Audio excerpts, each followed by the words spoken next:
વિજ્ઞાન તારા વહેતા વારી પ્રભુલાલ દોશીની કલમે આપ સાંભળી રહ્યા છો શરદીના સ્વરમાં. શરદી શાથી થાય છે, કેવી રીતે મટે છે, ક્યાંથી આવે છે, ક્યાં જાય છે?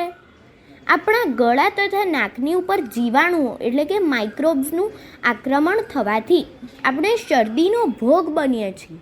આ જંતુઓ કે જીવાણુઓ મોટે ભાગે જેમને શરદી થઈ હોય તેવા બીજા કોઈ પ્રાણી પાસેથી આવે છે. શરદીના આવા જીવાણુઓ માણસના નાક અને ગળા સિવાય બીજે ક્યાં હોય છે તે આપણે જાણતા નથી. જો તે અન્યત્ર હોય તો તેઓ જ્યાં હોય ત્યાં શરદી ફેલાઈ શકે છે, પરંતુ આવા જીવાણુઓ માણસોની પાસે તો માણસોની મારફતે જ આવે છે. કેટલાક દિવસો વીત્યા પછી આપણા શરીર પર આવા જીવાણુઓ સાથે કેમ વર્તવું, તેનો કેવી રીતે પ્રતિકાર કરવો એ બાબતો શીખી જાય છે, તેનાથી ટેવાઈ જાય છે.